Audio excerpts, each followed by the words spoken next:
Donc ce matin, on a décidé de faire un petit point presse et de le faire en Facebook Live pour permettre aux journalistes et à ceux qui nous suivent à Lille et ailleurs de pouvoir effectivement partager avec nous ce moment de réflexion et d'information sur la situation en Afghanistan et surtout sur l'engagement qu'on peut avoir au niveau local. Donc on a encore quelques minutes d'attente parce que le journaliste qui nous rejoint ce matin en présentiel arrive. Voilà. Et peut-être ce que je peux faire, c'est on peut présenter les personnes qui sont là aujourd'hui, ce dimanche matin avec nous. Attention au fil, madame, voilà, allez-y. Ne tombez pas devant la caméra. Voilà. Voilà. Et puis, comme ça, on va commencer par les présentations, le temps que monsieur Delcroix arrive. Alors, je suis avec Nicolas. Nicolas Lebas, je suis conseiller municipal du groupe Faire Respirer Lille et je suis du quartier Vauban et Quéant-Boiselle.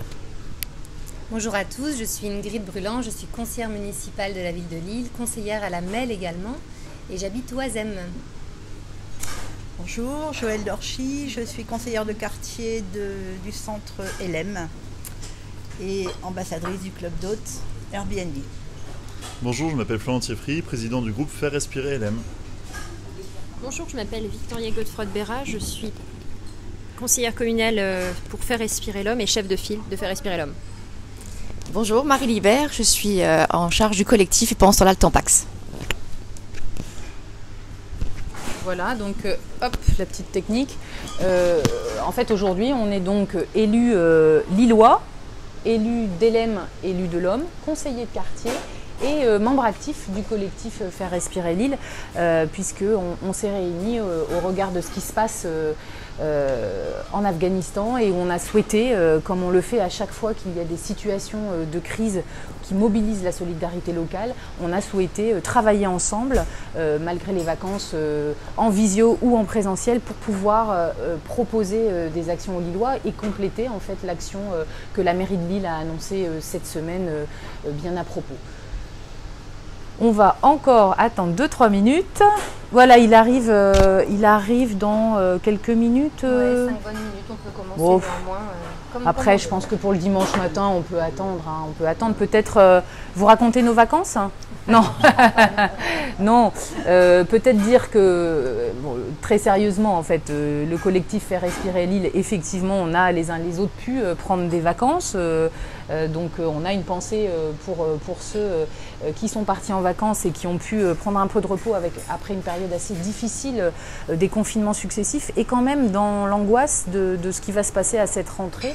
Même si toutes les mesures sanitaires sont bien prises et ici on est à Oisem dans un café où le contrôle des passes sanitaires finalement se passe très très facilement avec l'ensemble des clients et on voit que les gens s'habituent au nouveau fonctionnement pour que le commerce reprenne. On peut avoir des inquiétudes sur les semaines à venir, sur la progression du variant. Il y a eu des annonces hier de la préfecture qui font qu'il y a quand même des mesures renforcées dans nos centres commerciaux, sur les marchés lillois.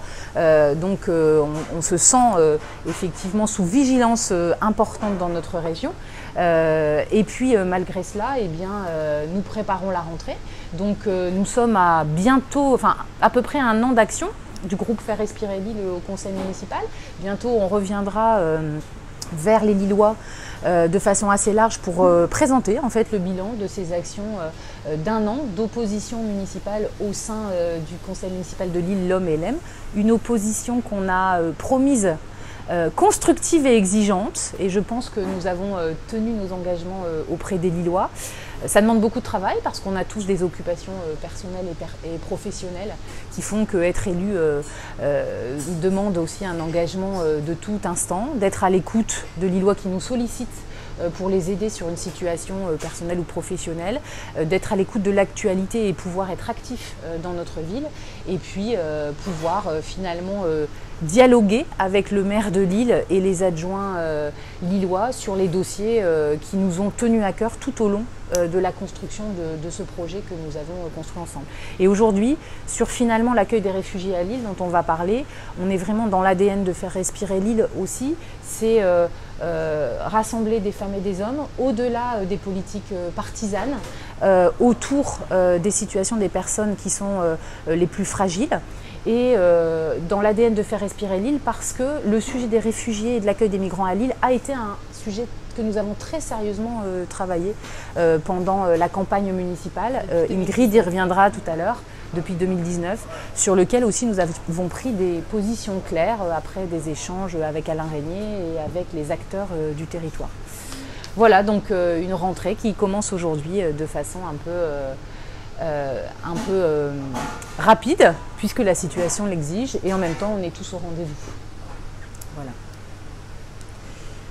Bon, ce que je vous propose, c'est peut-être qu'on commence, et puis, le journaliste va arriver, donc il nous a indiqué qu'il prendrait en cours le point presse. Tout d'abord, ce que je souhaite vous dire en tant que présidente du groupe Faire Respirer Lille, l'Homme et LM, c'est que nous saluons tout simplement l'action que Martine Aubry a annoncée et que la ville de Lille a entreprise en soutien aux familles qui vont être accueillies à Lille. Donc à la fois l'accueil des 5 premières familles qui ont été donc déjà accueillies à Lille, environ une trentaine de personnes, les prochaines familles qui vont bientôt arriver à Lille, une trentaine également, avec des femmes, des enfants, des personnes qui sont parties sans rien de leur pays. Nous saluons aussi l'intention de les loger. Nous avons lu que des appartements étaient déjà prêts pour eux. Et puis l'intention aussi d'accueillir particulièrement les artistes, avec des ateliers d'artistes qui seraient mis à disposition. Et puis hier, nous avons pris connaissance de la collecte que la ville de Lille organise à partir de demain matin, 8h-17h à l'hôtel de ville. Et donc toutes ces initiatives vont dans le bon sens. Ce sont des initiatives auxquelles nous rendons hommage, comme l'a fait d'ailleurs le ministre Gérald Darmanin hier, tout à fait dans cet esprit transpartisan, que de saluer ce que les maires entreprennent pour l'accueil des populations réfugiées dans la situation de crise que nous vivons aujourd'hui. Cela dit, nous aurons peut-être quelques éléments de commentaires à apporter sur la façon dont les réfugiés sont accueillis depuis quelques années à Lille, et peut-être les points de progrès, on va dire ça comme ça, qui peuvent être faits collectivement. Alors pourquoi nous réunir aujourd'hui? D'abord, comme je vous le disais en introduction, parce que nous sommes des conseillers municipaux, des conseillers de quartier, des acteurs du collectif, et nous voulons être mieux associés aux décisions de la ville. Nous allons d'ailleurs demander dès demain matin à Martine Aubry une réunion des présidents de groupe pour évoquer la situation et voir comment nous pouvons mener des actions complémentaires. Et puis nous voulons prendre notre part de responsabilité en tant qu'élus locaux. Nous sommes entourés de 20 conseillers de quartier, de 250 membres actifs du collectif Faire Respirer Lille qui ont construit un projet et qui peuvent aussi agir sur les territoires des 10 quartiers lillois, d'Elem et de l'Homme. Et en fait, c'est une force de frappe d'acteurs engagés que la ville peut utiliser dans le cas de situations d'appel à la solidarité comme aujourd'hui. Et puis, l'ADN aussi de notre ville, c'est l'accueil, la tradition d'accueil, quelle que soit la situation de la personne. Et donc, nous avons constaté depuis quelques années que l'ensemble des personnes qui sont accueillies sur le territoire français, et en particulier dans notre ville, doivent être considérées de la même façon, qu'ils soient des artistes, des intellectuels ou des personnes qui ont dû venir en France à un moment pour une raison personnelle ou professionnelle.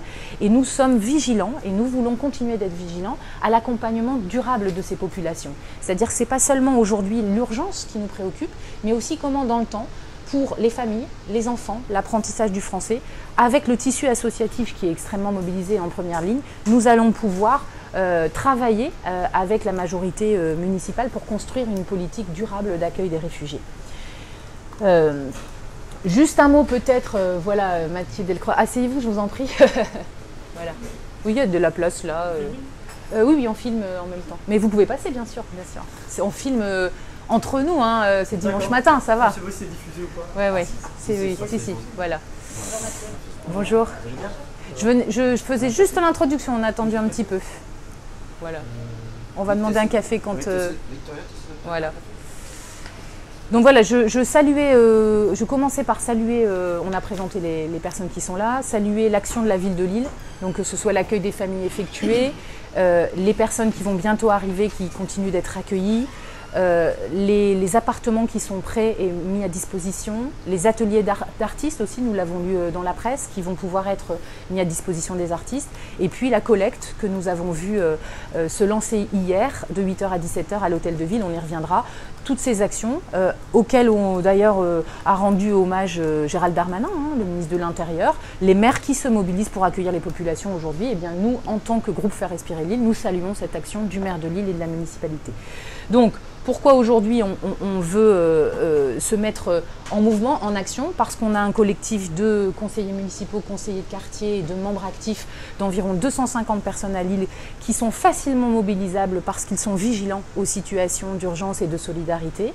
Parce que nous voulons être vigilants aussi à ce qu'on ne se mobilise pas seulement dans un moment d'urgence, mais dans le durable, dans le temps, pour l'accueil maintenant dans l'urgence, mais aussi l'accompagnement des familles, des femmes, des enfants, pour pouvoir s'intégrer. On rappellera aussi les chiffres nationaux justement sur l'obtention des droits de séjour, et puis parce que nous voulons aussi en tant que groupe Faire Respirer Lille qui représente la majorité présidentielle, soutenir l'action nationale, l'action du président Emmanuel Macron, soutenir l'action du gouvernement qui n'a pas failli depuis des semaines, des mois sur la situation en Afghanistan et sur l'organisation qui se passe actuellement. Nicolas Lebas y reviendra. Et donc nous trouvons dommage, regrettable que Martine Aubry voilà, fasse toutes ces actions de solidarité et finalement utilise, comme d'autres maires, cela pour une politique partisane, pour critiquer Emmanuel Macron. On a entendu ces mots, un président qui manquerait cruellement d'empathie, un président qui n'aurait pas suffisamment anticipé et préparé la sortie des Afghans.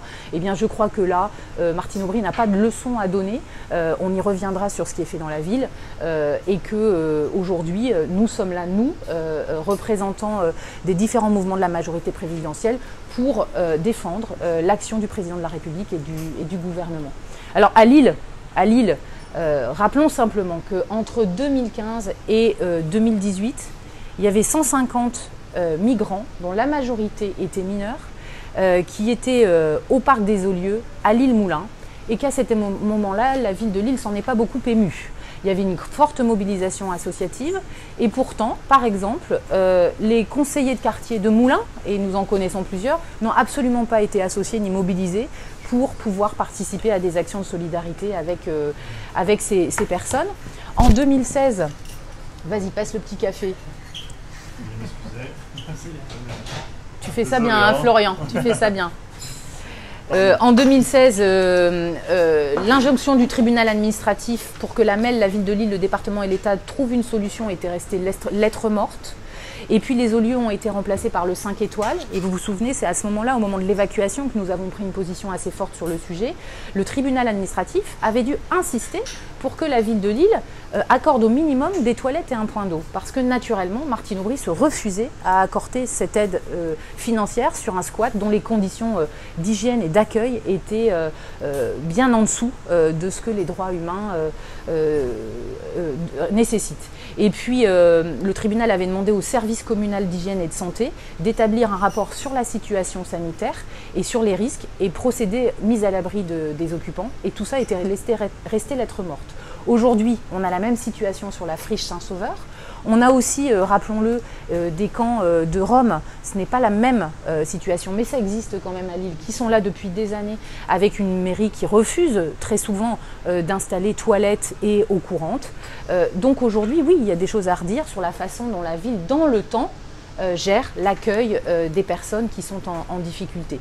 Globalement, au niveau national, l'OFPRA a traité 8200 dossiers de réfugiés afghans depuis le début de l'année 2021. 80% environ on voit leur situation régularisée, donc l'État fait son travail et on voit que la population qui est accueillie effectivement mérite, a les dossiers suffisants pour pouvoir avoir ce droit d'asile et je ne crois pas que la ville de Lille ait beaucoup agi spécifiquement sur les sujets des réfugiés afghans depuis quelques années. Donc voilà, nous sommes heureux que finalement, dans un moment très triste, très dur pour la population afghane, et on pense aussi à celles qui restent aujourd'hui sur le territoire et qui ne peuvent pas être évacuées, que l'aspect un peu médiatique remobilise la ville de Lille, mais nous serons vigilants en tant que groupe d'opposition à ce que ce soit une action durable. Peut-être un petit mot, Nicolas, au niveau national, sur ce qui est réalisé pour le rappeler à notre chère maire. Oui. Je te passe le micro. Merci.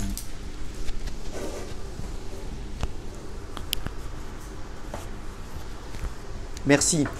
Bonjour à tous. Merci Violette. Je voulais vraiment remercier notre présidente d'avoir au fond saisi l'importance et l'urgence qu'il y avait à anticiper la rentrée politique de Faire respirer Lille, compte tenu de ce contexte particulier. On a coutume de dire que l'engagement municipal, c'est un engagement de l'hyper-proximité. Eh bien, ce qui fait l'ADN, Violette y a fait référence à plusieurs reprises, de Faire respirer Lille, c'est aussi cette grande sensibilité à l'hyper-proximité de ce qui se passe dans le territoire dont nous sommes élus, et également aussi l'attention portée aux grands mouvements qui sont en jeu à l'échelle planétaire et à ses conséquences sur notre territoire et notre engagement local. Et c'est évidemment avec la crise de ce qui s'est passé en Afghanistan, non seulement ces derniers jours, ça a été le grand focus médiatique, mais depuis plusieurs mois, qui pouvait pleinement justifier qu'on se réunisse pour en parler ce matin. Alors effectivement, quelques éléments pour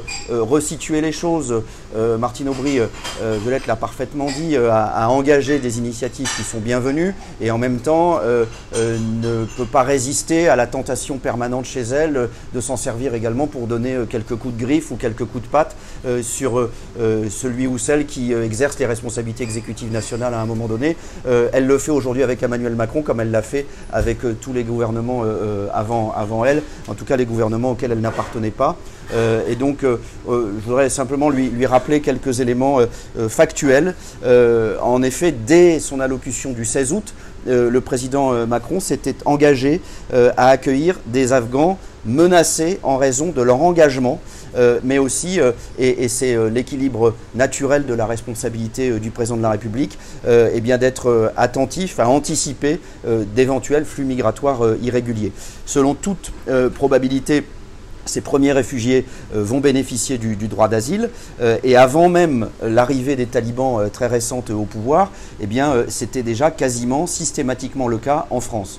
Vendredi, c'est pas si loin que ça, alors qu'on était dans le chaos à Kaboul, les opérations d'évacuation se poursuivaient et ce sont 569 personnes, dont des Afghans, qui avaient déjà été rapatriés par la France. C'est pas moi qui le dis, c'est les sources du ministère des Armées, grâce à un pont aérien, vous savez, qui a été mis en place depuis l'Afghanistan jusque les Émirats Arabes Unis et ensuite vers la France.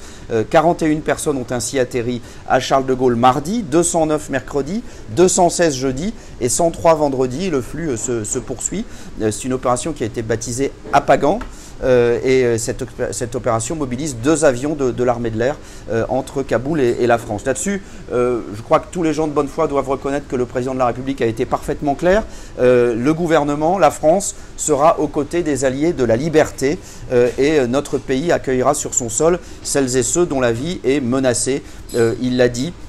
Et ceux qui cherchent à détourner ces mots ou ces intentions ne le font qu'avec une volonté de politique politicienne à laquelle nous ne souhaitons pas évidemment nous joindre. Alors aujourd'hui, la volonté de la France, c'est d'abord de répondre à l'urgence et même à l'extrême urgence. Je peux vous dire que nous avons eu des échanges avec le délégué interministériel en charge de l'accueil des réfugiés qui nous confiait encore en fin de semaine dernière à quel point il était confronté à cette extrême urgence, celle de rapatrier nos ressortissants, mais aussi les Afghans et leurs familles qui ont travaillé pour nous. Le président l'a dit, c'est notre devoir et notre honneur. Nous avions anticipé cette situation depuis des semaines quand beaucoup pensaient encore que les choses n'iraient pas aussi vite. Et encore une fois, cette question d'anticipation, elle est extrêmement importante. 7000 Afghans ont déjà été accueillis en France depuis début 2021 et plusieurs centaines sont arrivés au cours de la semaine. J'ai rappelé les chiffres tout à l'heure.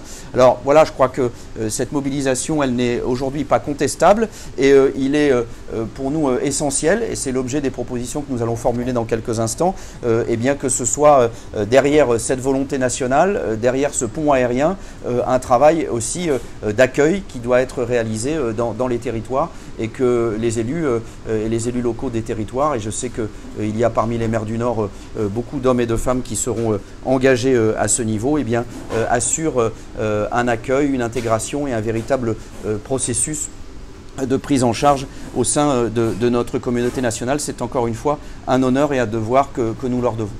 Voilà ce que je voulais dire en remettant ces quelques pendules à l'heure ce matin. Remettre les pendules à l'heure et peut-être se poser la question aussi, hop, on appuie, se poser la question aussi du rôle des collectivités locales. On a parlé de la ville de Lille, mais il y en a d'autres qui sont concernées sur l'accueil des réfugiés et des migrants. Et quand en 2019, nous avions travaillé au moment de l'évacuation du 5 étoiles, eh bien, nous nous étions posé la question de ce que pouvaient faire les villes et la MEL, notamment, sur l'accueil des réfugiés. Et donc c'est ma collègue Ingrid Bruland, qui est conseillère à la MEL également, qui va s'exprimer à ce sujet. Donc effectivement, quand nous avons travaillé ce sujet autour de Violette, avec également les conseillers municipaux qui ne sont pas présents aujourd'hui, mais qui ont bossé avec nous, je pense à Ali Doufi, Vanessa Duhamel et Bernard Charles, on s'est posé la question de ce que pouvait faire la MEL, la métropole européenne de Lille, dont Martine Aubry est vice-présidente aux côtés de Damien Castelin. Parce que évidemment, sur ce type de sujet, sur l'accueil des réfugiés, sur les grands mouvements migratoires, se pose la question de notre capacité à bien intégrer, se pose la question de l'efficacité. La MEL, la métropole européenne de Lille, a des outils d'analyse. Alors même si c'est un sujet qui est tout à fait différent, il y a des zones de recoupement. La MEL en 2019 par exemple a produit un dossier sur l'accueil des personnes vulnérables sur son territoire. Et donc voilà, bon, encore une fois c'est un sujet qui est différent du droit d'asile et des réfugiés. Donc se pose la question en fait de est-ce qu'on a un retour d'expérience sur la capacité de la MEL à bien intégrer, à bien accueillir le flux migratoire irakien, syrien de 2014-2015 qui a des similitudes. Et puis surtout, nous reformulons officiellement ce matin tous ensemble ce que nous avions formulé en juin 2019, Violette, pendant le temps de la campagne, mais également au conseil municipal de Lille en octobre 2020. Nous reformulons la demande que la MEL signe maintenant rapidement ce que l'on appelle le contrat d'accueil et d'intégration des réfugiés. C'est un outil national puisque évidemment l'accueil des réfugiés politiques est une compétence de l'État, mais l'État incite les collectivités locales à signer avec lui cet outil qui permet une meilleure coopération entre tous les acteurs qui font la réussite de l'accueil des réfugiés. Je vous invite à consulter le site gouvernemental qui indique que le contrat sur la ville de Lille serait en projet. Il est en projet depuis un moment. Nous, ce que nous aimerions, car ce contrat porte ses fruits en termes d'efficacité, nous aimerions que la MEL accélère et que Martine Aubry se prononce pour une signature maintenant rapide de ce contrat. Voilà ce que je voulais dire concernant l'échelon MEL. Et puis peut-être pour justement faire le lien sur ce que dit Ingrid Bruland, c'est que ce contrat d'accueil métropolitain, on l'a vu à Dijon, on l'a vu à Strasbourg, à Rennes, à Nantes, à Brest, à Clermont-Ferrand, Lyon, Bordeaux, Grenoble, Toulouse, qui l'ont signé, les métropoles l'ont signé, c'est que l'État donne de l'argent aux collectivités territoriales pour accompagner les associations, notamment celles qui apprennent le français par exemple, les besoins d'éducation des enfants, les fournitures. Donc ce contrat, c'est une opportunité pour la MEL et la ville de Lille d'agir et d'accompagner des associations qui souvent tirent la langue parce que ce sont elles au premier plan dans l'accompagnement des réfugiés. Et donc nous, en tant que conseillère métropolitaine, pour être très clair, on est très peu informés de l'avancement de ce dossier. On l'a sollicité en octobre 2020 auprès de la mairie de Lille, on n'a pas eu d'informations. On a également au niveau de notre groupe métropolitain très peu d'informations là-dessus et on souhaite que ce soit l'occasion peut-être de relancer ça et puis de permettre aux associations finalement de bénéficier de cette manne financière pour renforcer leurs actions, notamment si de nouveaux réfugiés afghans arrivent nombreux à Lille. Je vais passer la parole à Florian Thieffry, qui est donc élu à LM et qui est préoccupé en particulier par la situation des étudiants pour faire part à la fois de l'analyse et des propositions qu'on peut faire. Merci beaucoup. Hop. C'est pas grave, je vais le tenir comme ça. Bonjour à tous. Alors tout d'abord, merci Violette, merci à notre présidente donc de me permettre de redire notre solidarité avec le peuple afghan et particulièrement avec les étudiants, les diplômés également qui viennent chez nous et qu'on pourrait accueillir dans des conditions dignes. Alors sur le plan des diplômés, il y a en Norvège un institut qui s'appelle le NOKUT et qui permet justement de reconnaître les diplômes des réfugiés et de leur permettre d'exercer leur profession, médecin, ingénieur, et dans de bonnes conditions. Et donc nous aimerions écrire à Frédérique Vidal, qui est la ministre en charge de l'enseignement supérieur, pour suggérer l'idée et pour en échanger avec les membres de l'exécutif. Les études, en effet, c'est le pass pour la liberté et on aspire à ce que les étudiants, les diplômés puissent être accueillis dans les meilleures conditions. Alors sur le plan local, qu'est-ce qu'on peut faire ? Nous serons très volontaires pour aider la solidarité à s'organiser et donc nous allons contacter les associations telles que Student Eats, qui est une association de collecte de colis alimentaires, pour nous permettre de savoir comment est-ce qu'on peut les aider au mieux et les accompagner au mieux dans leur mission. D'ailleurs, au milieu de toutes ces images médiatiques que nous avons vues, il y avait des images particulièrement choquantes. Il y a eu aussi beaucoup de preuves de solidarité. Nous avons vu sur LinkedIn notamment un message qui a été largement relayé d'un responsable de l'Université de Lille qui a envoyé un message aux étudiants afghans de l'Université de Lille pour s'enquérir de quelle était leur situation, comment ça se passait pour eux et comment ils pouvaient les aider au mieux. Voilà, donc nous tenons vraiment à féliciter toutes ces initiatives individuelles. Nous souhaitons également les accompagner et mettre toutes nos forces justement pour mettre en œuvre cette solidarité et accompagner au mieux les professionnels, les associations, et les mettre en relation également et faire valoir sur le territoire ce que l'État et les universités peuvent faire pour eux. Voilà, donc une vigilance particulière en tout cas sur l'accompagnement des étudiants qui va se concrétiser dans les jours à venir. Concrètement, le collectif Faire respirer Lille donc, a l'habitude de se mobiliser. Qu'est-ce qu'on peut faire au niveau local? La mairie a déjà, et je le redis, engagé un certain nombre d'actions très concrètes que nous allons donc compléter, relayer. Et en premier, peut-être le sujet du logement. Martine Aubry a parlé dans ses interventions dans la presse du fait qu'elle avait à disposition des appartements équipés, rénovés. Donc bon, on va d'ailleurs s'enquérir en réunion de président de groupe des lieux où c'est, même s'il y a un sujet de discrétion et de sécurité nationale, on peut le comprendre. Mais en tout cas, on imagine que même si le nombre est faible de familles accueillies à Lille aujourd'hui, il peut-être augmenter. Et puis, il y a d'autres situations dans le monde aussi qui font que les besoins de logement à Lille pour les réfugiés restent importants. Et donc, je vais passer la parole à Joëlle Dorchy, qui est donc conseillère de quartier et qui est aussi présidente du club d'hôtes d'Airbnb à Lille et qui travaille des actions concrètes. Merci Violette. Bonjour, Joëlle Dorchy. Je suis conseillère de quartier et donc leader de la communauté Airbnb du Nord et de Lille. La communauté Airbnb, s'il y a des besoins d'accueil et d'hébergement d'urgence, a déjà prouvé à maintes reprises que nous pouvons et nous savons accueillir. Airbnb veut et peut se mobiliser et mettre à disposition des logements. La plateforme Airbnb est volontaire pour accompagner cet élan de solidarité et pour travailler aux côtés des partenaires, une ville, une association. La mairie de Lille s'est exprimée à ce sujet et favorable à accueillir des réfugiés. Nous serions ravis d'y travailler avec elle et je suis sûre que Madame Aubry répondra à notre demande. Merci. Voilà, donc tout simplement pouvoir mettre une chambre gratuitement à disposition pendant quelques jours pour des familles, c'est aussi une solution. Elle est étudiée actuellement au niveau national, hein, je crois, Nicolas, par Airbnb qui a sollicité l'État, et au niveau local. Donc effectivement, nous serons vigilants là aussi à l'attention qui sera portée, parce que c'est une des solutions qui a déjà été utilisée dans d'autres dispositifs et qui fonctionne très bien. Sur le plan local, le sujet aussi des collectes.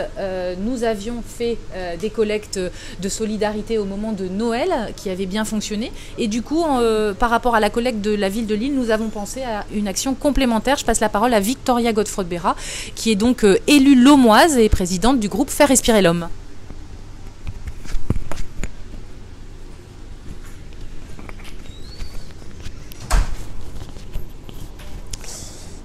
Bonjour à tous, merci Violette pour cette mobilisation et une pré-rentrée sous une actualité malheureusement brûlante. Concernant en fait l'accompagnement des réfugiés afghans, la mairie de Lille a annoncé hier un appel aux dons concernant une collecte de vêtements et de produits de première nécessité. Naturellement, c'est une initiative que nous tenons à saluer, mais surtout qui rejoint les actions que notre collectif Faire respirer Lille, l'homme et LM ont mises en place en décembre dernier, avec le déclenchement d'une collecte de boîtes de Noël et d'appareils numériques à destination des personnes les plus isolées et les plus fragiles, voire les deux parfois. Et pour mémoire, nous avons avec notre force de frappe collecté plus de 300 boîtes de Noël qui ont été distribuées aux familles les plus défavorisées et plus d'une centaine d'appareils numériques. Nous sommes bien évidemment très attentifs aux besoins des Lillois, mais comme le rappelaient Violette et Nicolas, nous regardons également au-delà de notre microcosme lillois. Et la situation des Afghans, des réfugiés afghans nous étant particulièrement préoccupante, nous avons choisi de redéclencher en fait ce système de collecte en proposant en fait aux Lillois, Lomois et Lémois une collecte de vêtements chauds pour les femmes, les hommes et les enfants, de chaussures, de chaussons, mais également de jouets et des produits de première nécessité. Produits d'hygiène, couverture. La valeur ajoutée en fait de notre proposition d'action, c'est que nous souhaitons couvrir avec 6 points de collecte sur Lille, l'homme et LM, un territoire un peu plus important puisque tous les Lomois, Lillois et Lémois ne peuvent pas se déplacer jusqu'à l'hôtel de ville de Lille, qui plus est sur un créneau horaire qui, s'il a le mérite d'être assez ample, ne permet pas à tout le monde de se déplacer entre 8h et 17h. Prenons l'exemple d'un de nos points de collecte à LM qui pourra bénéficier d'une amplitude horaire jusqu'à 22h du lundi au dimanche, 7 jours sur 7, à savoir le Royal Burger City à LM. Donc cette action va permettre effectivement d'accompagner de manière concrète et pratique les Afghans dans une situation où les besoins ici dits de première nécessité seront remédiés avec une action locale. Donc c'est les Lillois, Lomois et Lémois qui parlent aux Afghans. Merci Victoria. Donc voilà, une action concrète complémentaire, c'est-à-dire que les dons qu'on va récolter dans les 6 points de collecte seront apportés à l'hôtel de ville qui a coordonné donc avec les associations la remise en fonction des besoins. Peut-être notre collègue Ali Doufi s'est interrogé là-dessus, peut-être qu'il va y avoir trop de dons par rapport aux besoins des 5 familles aujourd'hui, des 10 familles qui vont arriver, mais on est quand même à Lille, une grande capitale régionale. Il y a effectivement une facilité à mobiliser la population, à venir faire ses dépôts avec tous les points de collecte qui vont donc exister à Lille, et donc on imagine que le tissu associatif étant organisé au niveau régional, on peut tout à fait être aussi solidaire avec les familles qui vont être accueillies sur d'autres points de notre région où les collectes seront beaucoup moins faciles. Et puis de toute façon, malheureusement, on l'a vu cet hiver, on l'a vu aussi avec l'association Cœur Étoilé que notre collègue Khalid Bouanani avec Hossein El Amirou anime sur LM et sur Lille, que encore aujourd'hui, tous les soirs, à Lille, même hors période hivernale, les besoins de dons, de produits d'hygiène, de vêtements existent et sont couverts justement par ce tissu associatif qui est en train de se mobiliser. Cœur Étoilé est en train de prendre contact avec l'île de la Solidarité, avec d'autres associations pour être là au rendez-vous pour l'accueil des familles afghanes. Dernier point d'action concrète, Marie Libert qui est là avec nous, qui est leader du collectif voilà, et pendant ce temps-là, Tampax, je cherchais le début, qui est membre du collectif Faire Respirer l'île depuis son origine, très investi dans l'économie sociale et solidaire, eh bien, a décidé de lancer une action également dès maintenant pour les familles afghanes. Merci beaucoup, Violette. Voilà. Donc effectivement, et pendant ce temps-là, le Tampax ne pouvait pas rester indifférent à la situation des femmes afghanes, puisqu'on va parler surtout de femmes. On est une structure, un collectif de citoyens et de citoyennes engagés pour les femmes, notamment à la base sur la précarité menstruelle. Et aujourd'hui, la situation des femmes, et le HCR nous le dit, hein, sur 250 000 personnes qui ont été en difficulté sur l'Afghanistan, 80% sont des femmes. Donc on a effectivement un besoin d'agir et un besoin de nous mettre aussi en ordre de marche pour opérer sur ce segment-là. Donc effectivement, merci Violette d'avoir pu lancer cette opération de pré-rentrée parce qu'effectivement, on ne va pas rester sans rien faire sur le collectif et on va compléter cette action qui vient d'être citée en mobilisant effectivement l'ensemble des acteurs de pendant ce temps-là Tampax pour mettre en place une campagne flash de collecte, notamment sur les produits de première nécessité, donc d'hygiène féminine. La précarité menstruelle restera un sujet de toute façon majeur et continu de ces femmes qui vont nous rejoindre. Effectivement, l'idée n'est pas de rester qu'au local, on a aussi l'ambition de pouvoir faire une collecte plus large et de pouvoir répondre aux besoins des femmes et des familles qui vont pouvoir nous rejoindre d'un point de vue régional. Et j'en profite justement pour faire un appel également à tous ceux qui voudraient se mobiliser aussi au niveau national pour mettre en place ces collectes qui sont très très simples avec des commerçants, on l'a vu avec Elem et l'homme et tout simplement avec de la mobilisation citoyenne très simple aussi avec les réseaux sociaux de pouvoir faire une communication simple et efficace pour pouvoir collecter ces produits. Alors effectivement, on ne va pas s'arrêter aux produits d'hygiène féminine, on peut aller très très loin aussi, il y a des enfants. Donc n'hésitez pas aussi à mettre des couches pour les enfants, pour les bébés, des produits aussi qui permettent de nettoyer, de laver, donc des shampoings doux pour les enfants.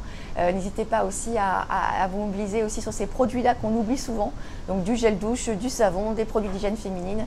Donc en tout cas, on va tout de suite se mobiliser sur pendant ce temps-là le Tampax. Les informations seront sur la page Facebook pour que vous puissiez retrouver toutes ces informations et vous mobiliser dans cette action-là. Merci Marie. Oui, parce que dans notre collectif, en tout cas, le sujet des femmes, effectivement, et des enfants préoccupe beaucoup. Il y a une attention particulière parce que, bien sûr, on le voit au niveau national, la privation des libertés, le retour en arrière fait froid dans le dos. Moi, ça me fait froid dans le dos de lire que des femmes qui pouvaient aller faire des études, être libres dans la rue, vont aujourd'hui être privées de leurs droits. Et on se sent parfois impuissant. On se sent impuissant par rapport à ce qu'on voit, les images, les témoignages que l'on lit justement d'une jeune femme étudiante dans la presse nationale les derniers jours. Et donc, c'est des petites actions, du très concret. Hein. Tu nous parles de shampoing doux, de produits d'hygiène féminine, mais à notre main, ça nous permet aussi, ces actions, de mobiliser nos familles.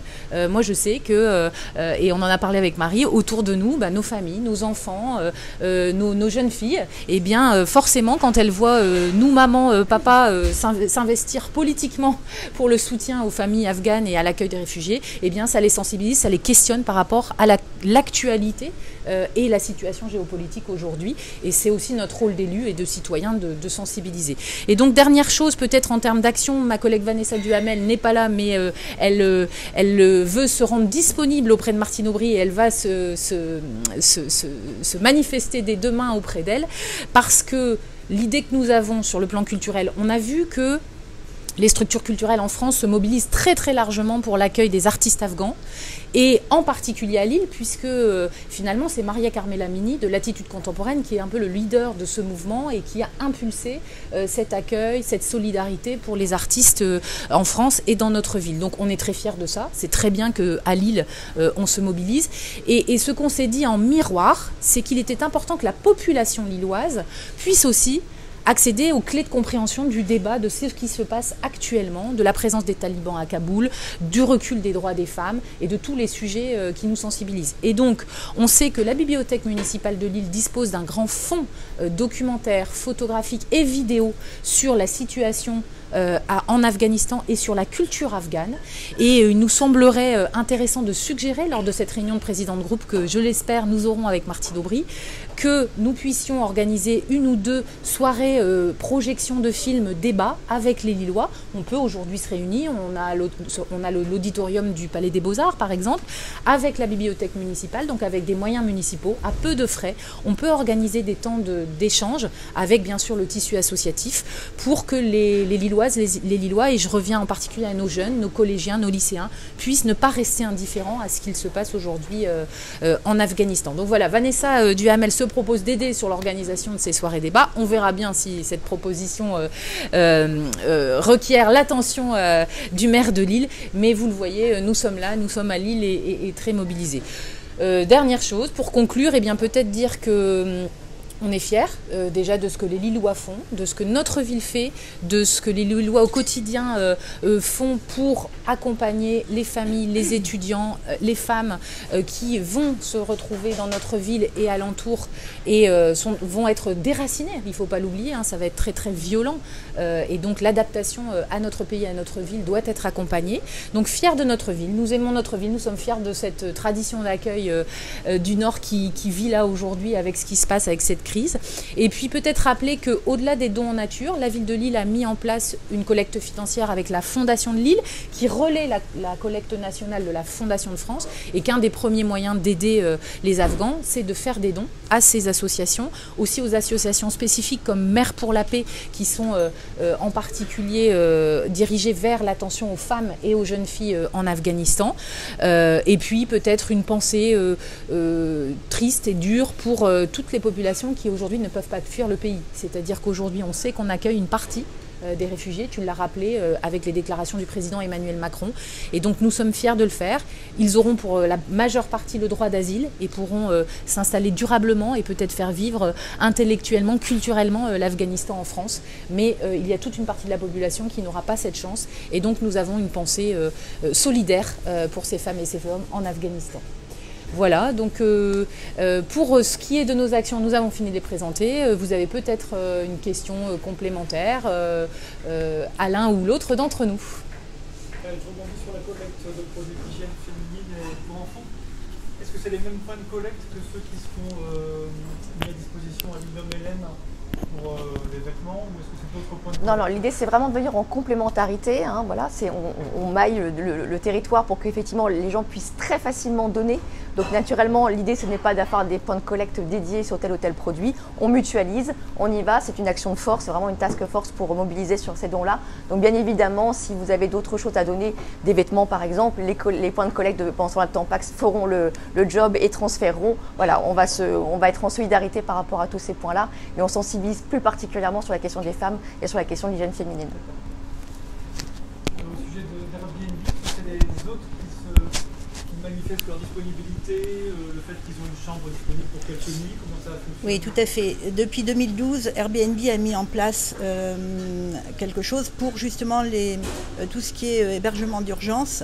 Il y a 100 clubs d'hôtes Airbnb en France, passé 100 clubs d'hôtes maintenant, avec donc des ambassadeurs qui relayent auprès des hôtes lillois et nordistes et français. Donc l'appel a été fait aussitôt que nous avons su qu'il y avait des demandes d'hébergement d'urgence. Et bien sûr, il y a un protocole à respecter et des fiches à remplir pour dire voilà, moi je suis d'accord pour accueillir un jeune, une famille, j'ai la possibilité parce que c'est pas non plus dû à tout le monde, mais le voyage et l'accueil des étrangers, nous savons faire. Non, juste en... Dans la métropole, vous avez déjà des disponibilités? Oui, ça commence. Oui, bien sûr. Notamment toi-même. Notamment moi, oui, bien sûr. Donc ALM, il y a déjà des chambres. Après, peut-être que ce sera de la même façon un peu surproportionné, on va dire, par rapport aux besoins immédiats. Mais voilà, on préfère anticiper et être prêt et avoir toutes ces initiatives qui sont à disposition des pouvoirs publics pour les utiliser, que l'inverse. Comme le dit Martine Aubry, il faut anticiper. Eh bien, nous, faire respirer l'île, nous anticipons pour pouvoir être prêts au moment des besoins. On vous donnera le contact national à Airbnb, qui est très mobilisé là actuellement sur ces sujets-là, et en particulier sur l'Afghanistan, si vous voulez avoir des éléments complémentaires. On a dans les questions sur Facebook une question, j'ai dit à Victoria, pas besoin de détailler les 6 points de collecte, mais finalement, il y a une demande qu'on les redise. Donc il y en a 6, donc 2 à Lille. Adoc Optique, 132 rue Nationale. Donc là, c'est les horaires des commerces. Donc c'est jusque 19h toute la semaine, y compris le samedi. On a le 23 rue Le Pelletier, dans le début du Vieux-Lille, du mardi au samedi, 11h-18h. On vous le remettra aussi sur le petit communiqué de presse, puis sur notre page Facebook, on va donner les informations. ALM, donc on a Royal Burger City, qui est au 269 rue Roger Salengro. Alors la cordonnerie Clé Service, qui était rue Roger Salengro, elle est fermée jusqu'au 27 août. On les a contactés.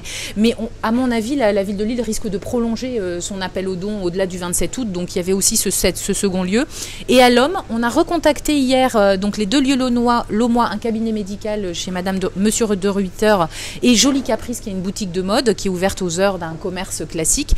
Et on aura leur réponse demain matin, mais très certainement qu'ils seront... et il y a d'autres pistes. Voilà, donc ça sera mis régulièrement sur la page Facebook, sur nos réseaux sociaux. Comme l'a dit Marie, on est dans une action flash sur la page, et pendant ce temps-là de Tampax, il y aura aussi les lieux de collecte. Et puis on va se partager les infos, que les Lillois trouvent facilement l'information et qu'on puisse vous la donner. Voilà, je ne sais pas d'autres questions sur le contrat d'accueil d'intégration. Est-ce que vous pensez lors du prochain Conseil de la mer remettre le sujet sur la table, si c'est pas abordé d'ici là publiquement par des élus? Eh bien, ça me donne l'occasion de vous préciser que c'est quelque chose que moi j'ai découvert en devenant élu local il y a un an. On ne parle pas de tout ce que l'on souhaite dans un conseil métropolitain. Il faut se raccrocher à un sujet ou à une délibération en cours.